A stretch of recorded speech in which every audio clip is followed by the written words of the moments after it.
Betty, an 80-year-old widow, stood in her garden, the vibrant colors of the flowers standing in stark contrast to the grayness that often filled her heart. Each morning she tended to her beloved roses, their soft petals reminding her of the love she had shared with her late husband George. As she pruned the leaves and watered the plants, memories flooded back. The way he used to tease her about her gardening habits, the evenings they spent together sipping tea on the porch while the sun dipped below the horizon, painting the sky in hues of orange and pink. Those moments felt like a lifetime ago, yet they were still vivid in her mind. Her garden was a sanctuary, a place where she could escape the loneliness that had crept into her life since George passed away. The rhythmic sound of water splashing from the hose was soothing, and the scent of freshly turned soil filled her lungs. Betty often imagined George beside her, his warm hand resting on her shoulder as they shared their dreams for the garden. Together, they had planted every flower, each seed a promise of beauty that they had nurtured with love. But as time went on, Betty began to notice the changes in her quiet neighborhood. Where once families filled the homes with laughter and children played in the streets, now there were only a few houses occupied. The laughter had faded, replaced by an unsettling silence that enveloped her like a heavy blanket.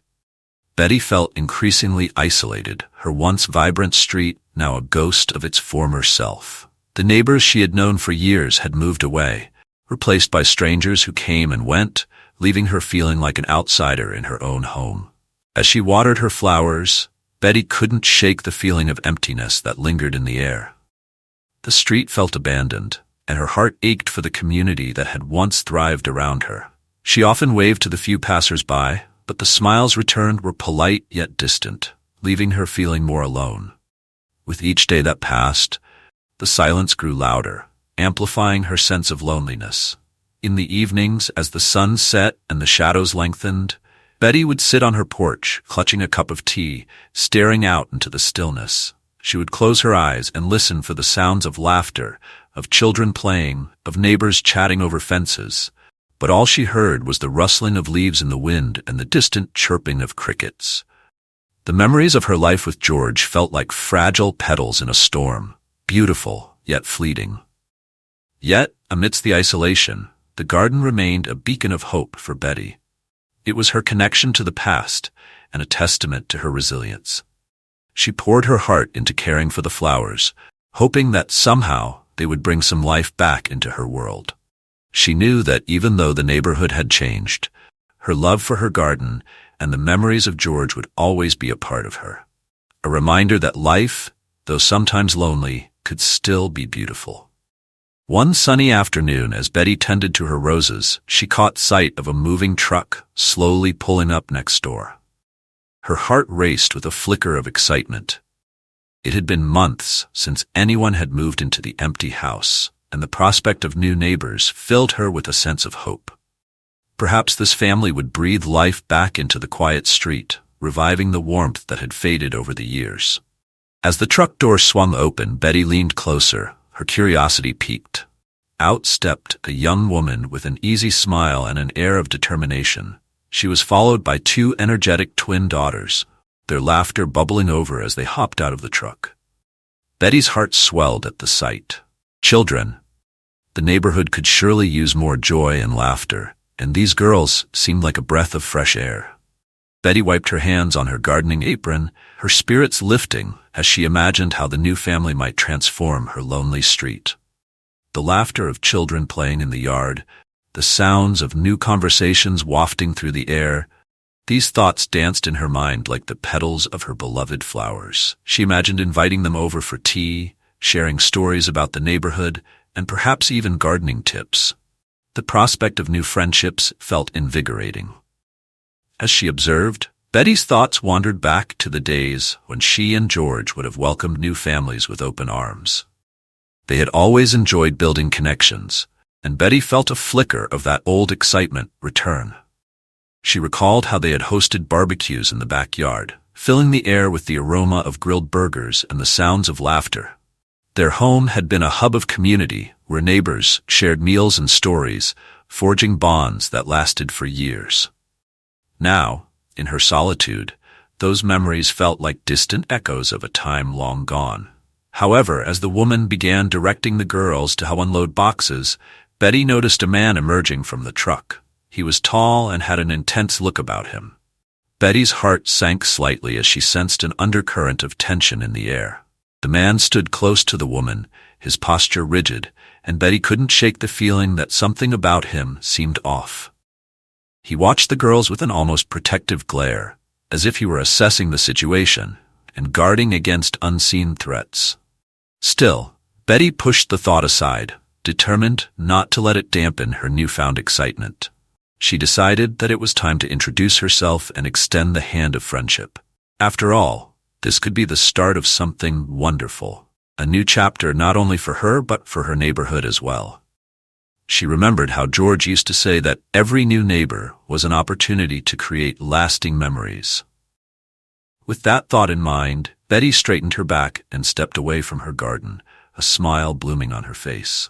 As she walked towards the moving truck, she practiced her introduction in her mind, hoping to convey warmth and enthusiasm.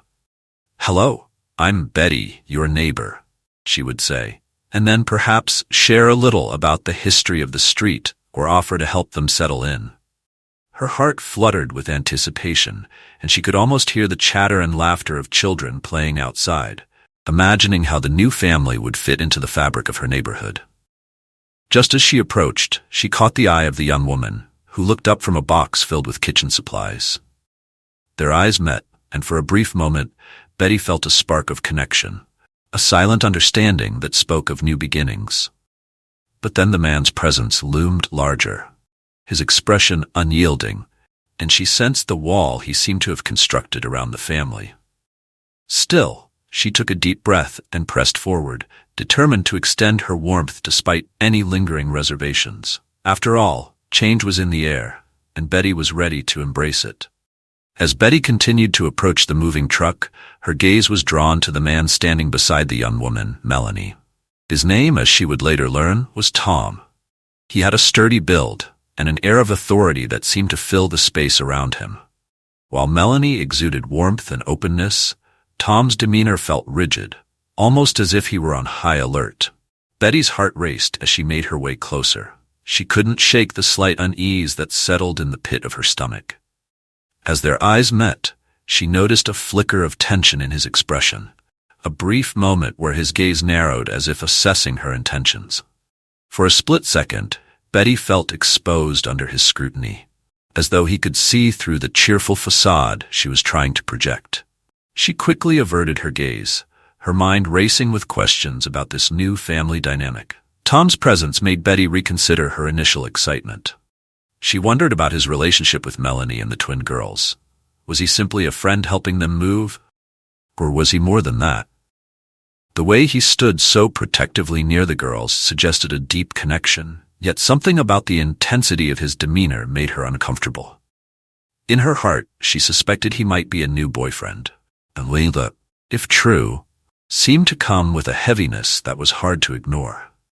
As Betty observed the scene unfolding before her, she noted the sparse belongings being unloaded from the truck. There were just a few boxes and pieces of furniture, which hinted at a fresh start. She couldn't help but recall her own early days with George, when they had moved into their home filled with dreams and possibilities. They had arrived with a truck full of hopes, laughter, and the promise of building a life together. But now, it felt as if this family was carrying with them not just their belongings, but perhaps unspoken burdens as well. The contrast between the cheerful chaos of the twins and the quiet tension radiating from Tom left Betty feeling conflicted.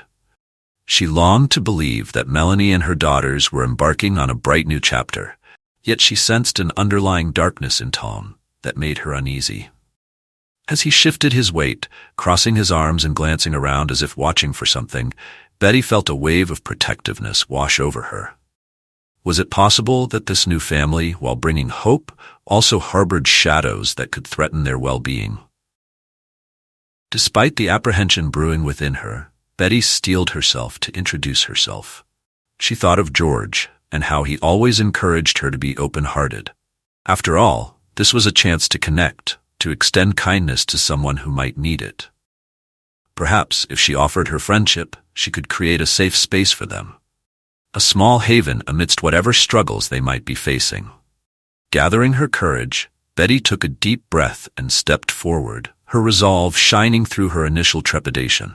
She waved, a welcoming gesture that spoke of community and connection, hoping that beneath Tom's intense exterior lay a family in need of support.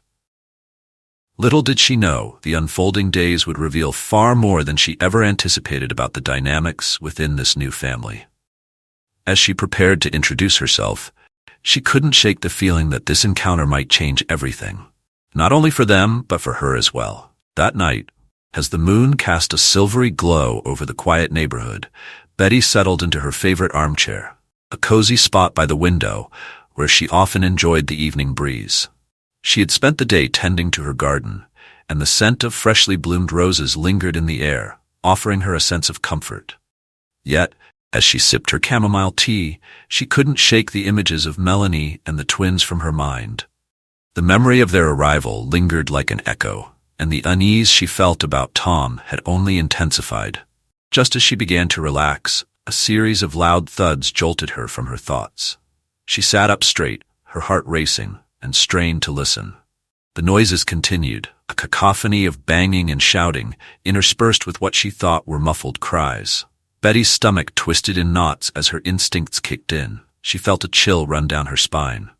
It was the kind of noise that felt out of place in the stillness of the night, a stark contrast to the usual sounds of crickets and rustling leaves that serenaded her evenings. Betty stood up, her heart pounding in her chest. She peered through the curtains to catch a glimpse of the neighboring house, hoping to see Melanie and the girls outside, laughing or playing. Instead, she saw shadows flitting behind the window, the flickering light of a lamp barely illuminating the frantic scene within. The commotion continued, and each thud resonated through her, sending ripples of concern spiraling in her mind. For a moment, doubt clouded her thoughts. Perhaps it was merely the stress of moving, she reasoned. After all, relocating could be overwhelming, particularly for a family with young children. Betty recalled her own experiences of moving into this home with George, the mix of excitement and anxiety that came with starting anew. But deep down, a voice whispered that this felt different, more urgent, more unsettling. As she listened, she thought of the twins' frightened faces and their whispered confession earlier that day. "New daddy doesn't like us." The words echoed in her mind, wrapping around her heart like a vice. She couldn't shake the feeling that whatever was happening next door was more than just the typical chaos of unpacking. The tension she had sensed from Tom seemed to manifest itself in these alarming sounds, and her instincts told her that something was very wrong. Betty found herself pacing her living room, her mind racing with thoughts of how she could help. The image of Melanie and the girls stuck in a frightening situation gnawed at her.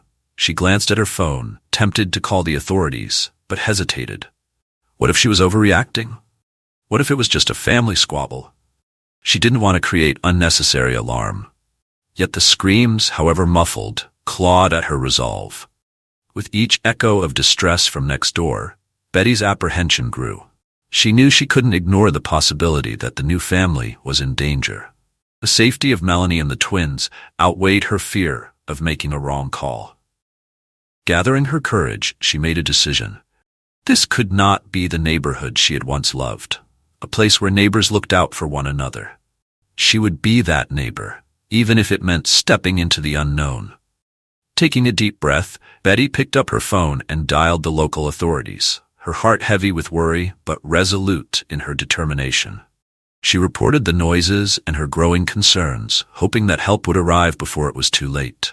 As she hung up, a sense of dread settled over her, and she gazed out into the night, praying for the safety of the family next door. Hoping that her instincts had not led her astray, the next morning dawned bright and clear, the sun filtering through the leaves of Betty's cherished garden. The vibrant colors of the flowers seemed to cheer her spirits, and she felt a renewed sense of hope. Perhaps the arrival of Melanie and her daughters was a turning point, not just for them, but for her as well. Wanting to extend a warm welcome, she decided to bake a cake.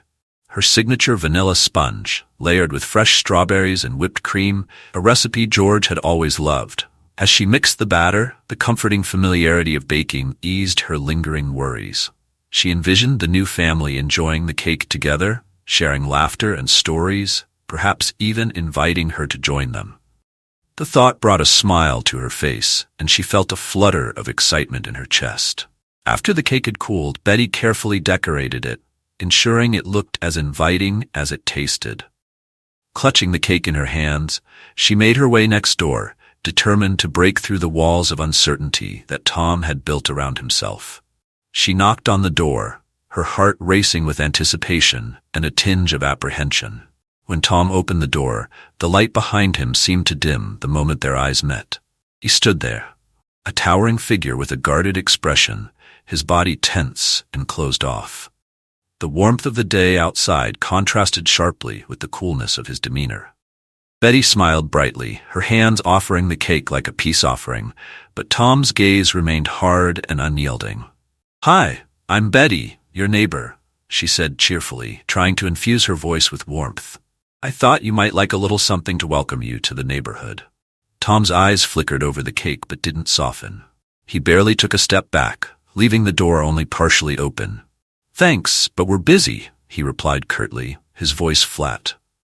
He didn't even attempt to take the cake from her hands, and the dismissal felt like a cold wind sweeping through Betty's heart. Stunned, she stood there for a moment, cake poised in her hands, unsure of how to respond.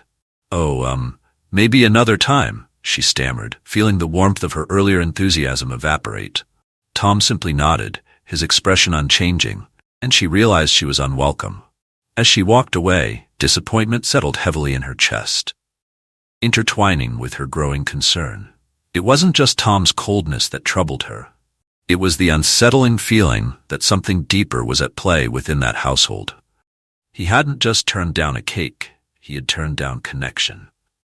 Betty couldn't shake the sense that he was hiding something, perhaps a darkness that loomed over Melanie and the twins. Returning home, Betty set the cake on her kitchen counter, its vibrant layers now a stark reminder of Tom's hostility. She stared out the window, her heart aching for the girls. Their innocent laughter should fill the air. Yet she couldn't help but feel a growing fear that their new home might not be as safe as she had hoped. Betty resolved to keep a watchful eye on the family. There was something troubling about Tom's demeanor, something that gnawed at her heart. She had seen enough in her life to recognize the signs of distress, and now she couldn't ignore the growing shadows in the lives of her new neighbors. Whatever was happening behind closed doors, she knew she had to act.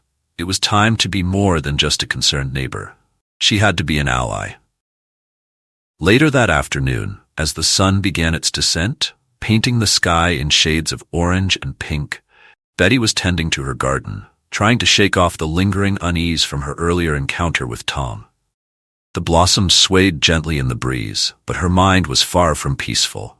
She couldn't help but wonder how Melanie and her daughters were settling in, particularly given Tom's unfriendly demeanor. Just as she was about to head inside for a cup of tea, Betty heard the soft sound of tiny feet approaching her door. Curiosity piqued, she turned to see the twins, Emma and Lily, standing on her doorstep. Their faces were pale and their eyes wide with a mix of fear and apprehension. "Hi, girls," Betty greeted them with a warm smile, hoping to ease their apparent distress. "What brings you here?" The twins exchanged glances, and Betty could sense their hesitation. Finally, Emma took a small step forward, her voice barely above a whisper. "Can we come in?" "Of course. Come on in, sweethearts," Betty replied, her heart swelling with concern as she ushered them inside. She knelt down to their level, her expression softening. "What's wrong? You look worried." Lily clutched her sister's hand tightly, her voice trembling as she spoke. It's our new daddy. He doesn't like us," she confessed, her eyes welling with tears. Betty's heart sank. "What do you mean? Is he hurting you?" she asked, her voice filled with urgency and compassion. The twins exchanged worried glances, and before either could answer, the front door swung open with a loud bang. Tom stood there, his expression dark and foreboding. "What are you doing here?" he barked, his voice filled with a harshness that sent shivers down Betty's spine. "Tom, they were just..." Betty began, but he cut her off, striding forward and grabbing the girls by their arms. "Let's go, girls. You shouldn't be talking to her," he ordered, his grip firm and possessive. Betty stood frozen, her heart racing as Tom yanked the twins back toward the door. "Wait," she called, desperate to understand what was happening. "They were just telling me they were scared. You can't treat them like this." Tom turned back, his face a mask of anger. "You don't know anything about my family. Stay out of our business."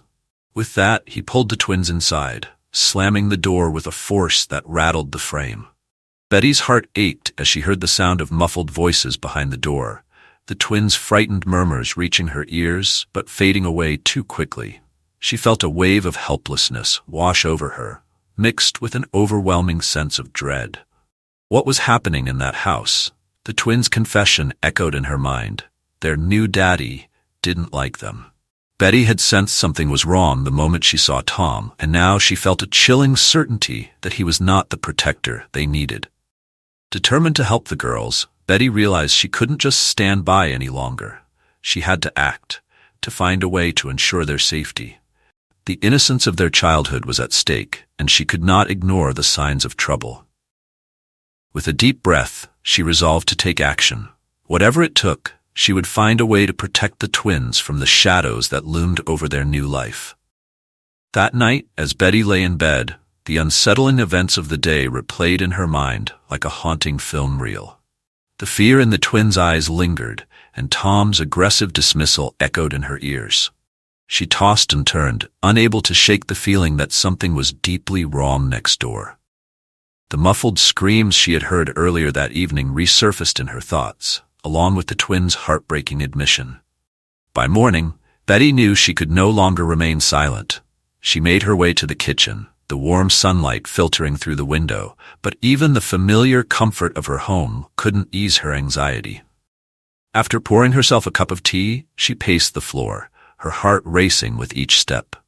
The image of the twins clutching each other in fear haunted her, and a sense of urgency began to take hold.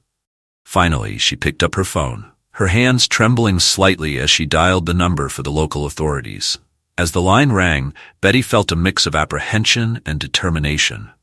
What if she was overreacting? What if it was just the stress of moving? But then she recalled the fear in the twins' voices and the way Tom had loomed over them, his anger palpable. 911, what's your emergency? A calm voice answered on the other end. Betty took a deep breath, trying to steady her nerves. Hello, I'm Betty Thompson. I live on Maple Street, and I'm calling about my neighbors, she began, her voice firm despite the flutter of anxiety in her chest. There are 2 young girls, twins, who just moved in next door with their mother and a man named Tom. I'm worried about them.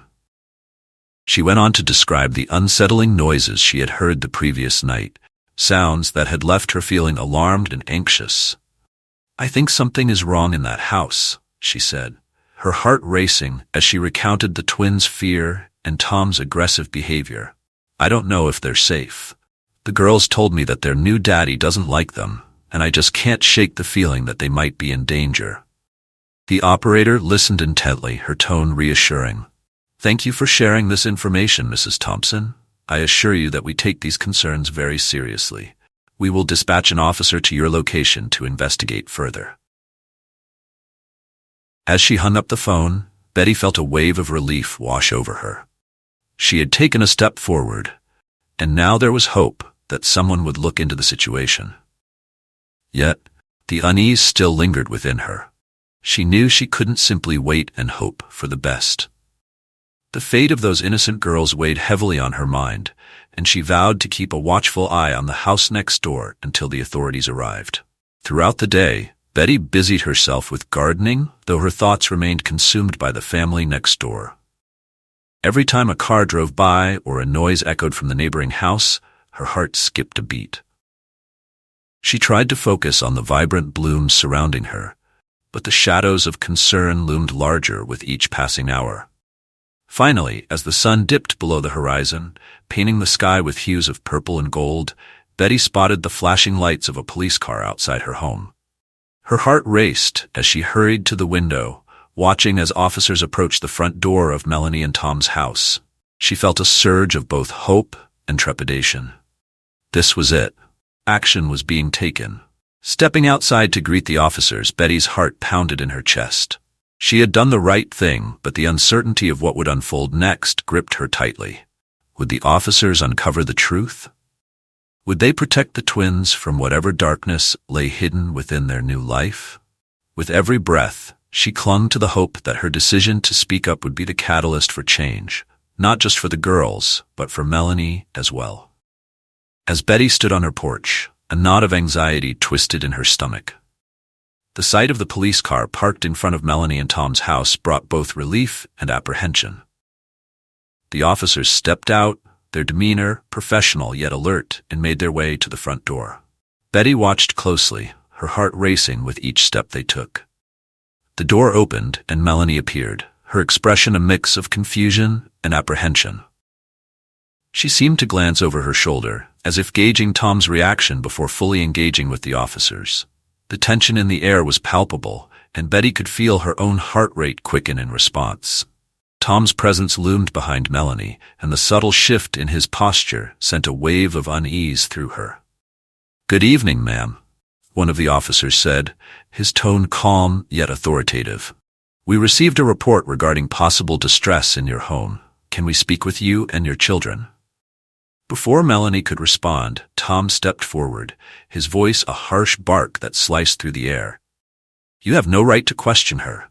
We haven't done anything wrong," he shouted, his aggression unmistakable. His eyes glinted with a fury that made Betty's stomach drop. The officers exchanged a quick, meaningful glance, and Betty felt her heart race as Tom's hostility escalated. "It's just a misunderstanding," he continued, his voice rising. "We're a happy family. You have no reason to be here." Betty's mind raced as she recalled the twins' fearful faces, their whispered confessions echoing in her ears.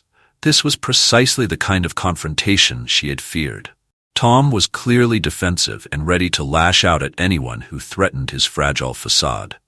"Sir, please calm down," one officer said, stepping closer, trying to defuse the situation. "We're here to ensure everyone is safe. Let's just talk for a moment."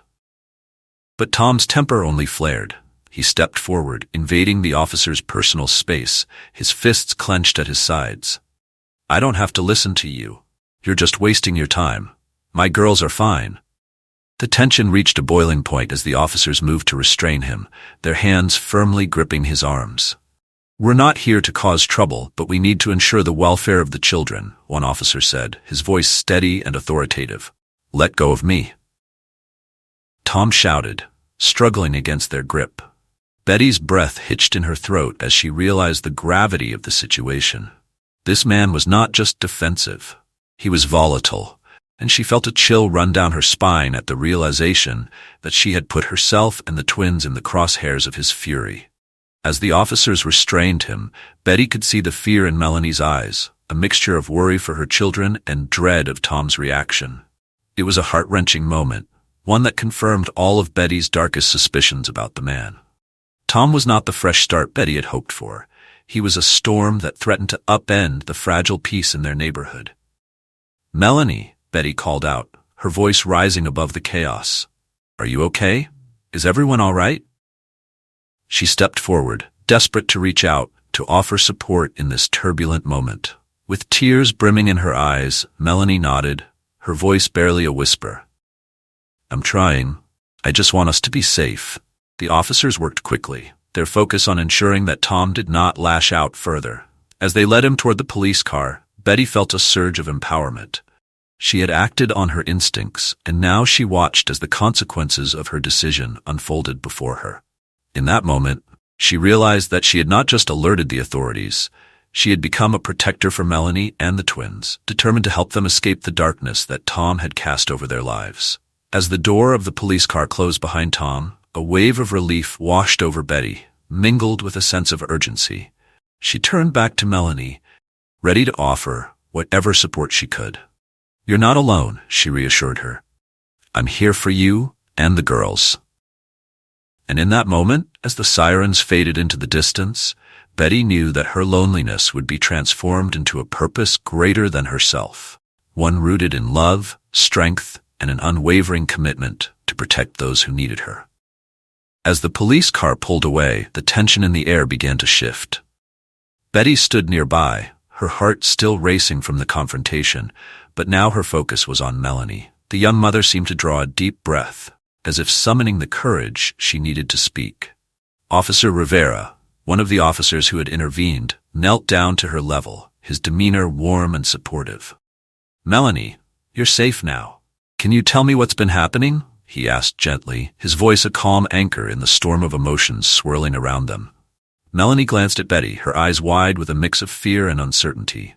For a moment, it seemed as if she might retreat into silence, but Betty stepped closer, offering an encouraging smile.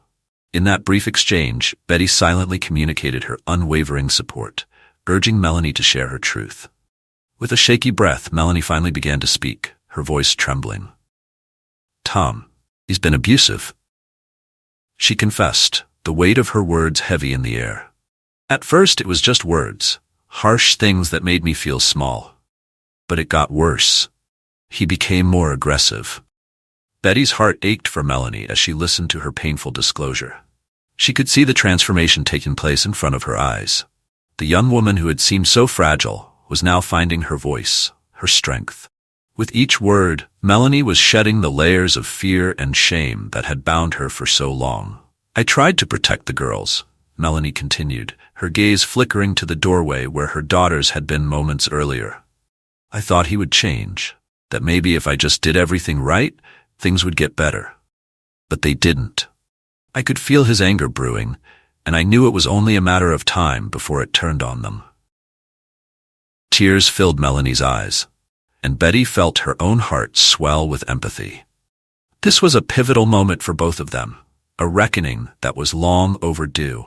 Betty realized that she was not just witnessing Melanie's courage. She was part of a larger journey toward freedom and safety for the entire family. "I didn't want to believe it," Melanie continued, her voice growing stronger with each confession. "I thought I was being weak, but when the girls told me they were scared, that's when I knew I had to do something. I couldn't let them grow up in fear." Officer Rivera listened intently, his expression one of compassion and understanding.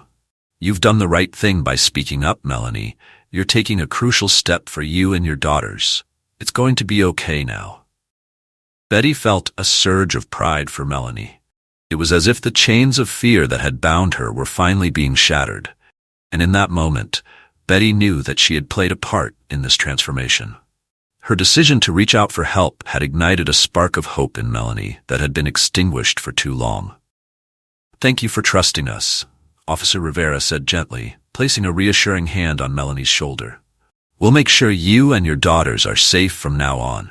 You're not alone in this." As Melanie nodded, Betty could see the flicker of hope igniting in her eyes. It was a moment of profound change, a realization that she was worthy of a life free from fear, and that there were people willing to help her achieve that. The air felt lighter as Betty stepped forward, ready to embrace Melanie in a gesture of solidarity. "You did so well, Melanie. I'm here for you and your girls," she said, her voice filled with warmth and conviction. "We'll figure this out together." In that moment, amidst the aftermath of chaos, a bond was forged between them, one built on trust, understanding, and the shared determination to overcome adversity. Betty knew this was only the beginning, but it was a powerful start toward a new chapter, one where love and safety would prevail over fear and isolation. The atmosphere around the house shifted dramatically as Tom was handcuffed and led away by the officers. Betty stood on her porch, her heart racing with a mix of relief and trepidation. She watched as Tom, once a looming presence in their lives, was escorted down the front steps. His face twisted in anger and disbelief, he shot a furious glance back at Melanie and the girls before the officers ushered him into the patrol car. Betty could hardly believe what she was witnessing. The weight of the fear that had settled over the neighborhood seemed to dissipate with every step Tom took away from the home he had terrorized. She felt a profound sense of gratitude for the officers who had responded to her call, acting decisively to ensure the safety of Melanie and her daughters. As the patrol car's engine roared to life and it pulled away from the curb, Betty turned her attention to Melanie and the twins. The girls were clinging to their mother, their faces a mixture of relief and confusion. Betty walked down the steps, her heart swelling with compassion as she approached them. "Melanie," she said softly, kneeling to meet the girl's eyes. "You did the right thing. You're safe now." Melanie nodded, tears glistening in her eyes, a mix of fear and hope swirling within her. "I can't believe it's finally over," she whispered, looking down at her daughters, who seemed to draw comfort from their mother's presence. Betty gently placed a hand on Melanie's shoulder. "This is a new beginning for all of you. You've shown so much strength, and now you can start to heal." With a deep breath, Melanie straightened, the strength in her posture returning. "Thank you, Betty. I don't know what I would have done without your support. I thought I was all alone." "You're not alone anymore," Betty assured her. "You have me, and we'll figure this out together. Your girls deserve to grow up happy and safe, and we'll make sure they do." As they stood together, the bond forged through adversity grew stronger. Betty felt a sense of purpose swell within her, dispelling the loneliness that had so long filled her days. She was no longer just a quiet neighbor. She was a protector, a friend, and a guardian for this new family. In the days that followed, Betty became a fixture in their lives. She offered help with daily tasks, shared meals, and filled their home with laughter and warmth.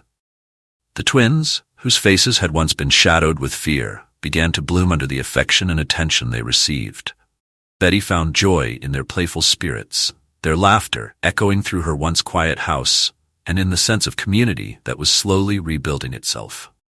One afternoon, as they sat in the garden that Betty had cherished for so long, one of the twins looked up at her with wide, innocent eyes. "Betty, are you our guardian angel?" Betty's heart melted at the question. She chuckled softly, feeling a surge of love for the little girls. "I might not have wings, but I will always be here for you. You can think of me as your guardian angel if you like." The girls giggled, and for the first time in a long while, Betty felt a warmth spread through her chest, replacing the loneliness that had defined her life since George's passing. In helping Melanie and her daughters, she had found purpose and connection once more. As the sun began to set, casting a golden glow over the garden, Betty realized that this new chapter was not just a new beginning for Melanie and her girls, but for herself as well. She had opened her heart to friendship and community, and in doing so, she had discovered the healing power of love and support. In the weeks and months to come, as the flowers bloomed and the seasons changed, Betty, Melanie, and the twins would forge a new life together. A life filled with hope, laughter, and a renewed sense of belonging. The quiet street that had once felt so lonely would now echo with the sounds of friendship and love, a testament to the strength found in unity and the enduring spirit of resilience. In the days following Tom's arrest, Betty embraced her new role wholeheartedly, becoming a steadfast friend and an unwavering support for Melanie and the twins. She opened her home to them, transforming her once quiet and solitary space into a vibrant hub of laughter and companionship. The twins, Mia and Lily, quickly filled the rooms with their joyful giggles, turning the garden into a playground of imagination, where flowers served as their crowns and butterflies were their magical companions. Every morning, Betty would invite Melanie and the girls over for breakfast. They would sit around the kitchen table, sharing stories over warm pancakes and syrup.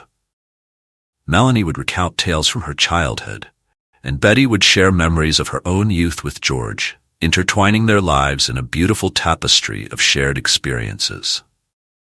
One sunny afternoon, they decided to have a picnic in the garden. Betty laid out a blanket under the shade of an old oak tree, and together they prepared sandwiches, fruit, and freshly baked cookies. As they enjoyed their meal, the twins played nearby, chasing each other and dancing in the warm breeze. Betty watched them with a heart full of joy, feeling a deep sense of fulfillment in her role as their friend and protector.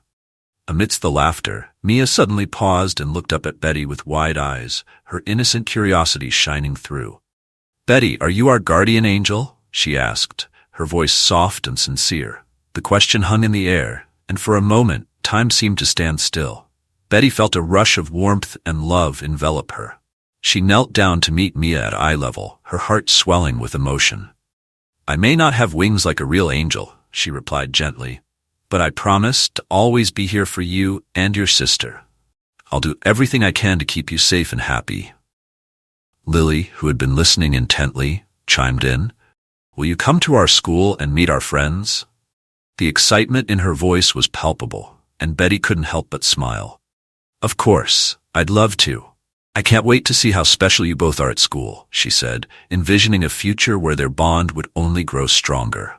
As the weeks turned into months, Betty found herself deeply embedded in their lives. She attended the twins' school events, cheering them on from the sidelines and helping them with their homework. Each milestone was a celebration, a reminder of the family they were building together. Betty also took time to ensure that Melanie felt supported. She encouraged her to pursue her interests, whether it was a book club or joining a local art class. "You deserve to thrive, Melanie," Betty would say, her eyes filled with warmth. "You've been through so much, but now is the time to rediscover yourself." With Betty's encouragement, Melanie began to flourish. She found her voice again, slowly shedding the shadows of her past and embracing the vibrant life ahead of her. The girls thrived in the newfound environment, their laughter echoing through Betty's home and into the neighborhood, filling the once quiet street with joy. Together, they hosted gatherings, inviting other neighbors to join in their newfound community spirit. Betty's home became a gathering place where stories were shared, friendships were forged, and bonds were strengthened. The darkness that had once loomed over their lives faded into the background, replaced by a sense of belonging and love. As they planted flowers together in the garden, Betty realized how much she had gained from the experience. It wasn't just about helping Melanie and the twins, it was also about healing her own heart. The companionship she found in them rekindled her spirit, reminding her that love and friendship could blossom anew, even after loss. Betty looked out over the vibrant garden one evening, now full of color and life, and felt a deep sense of gratitude. She had transformed from a lonely widow into a guardian, a friend, and a cherished figure in the lives of Melanie and her daughters. Each day brought new moments of joy, and in helping them find their footing, Betty had found her own purpose.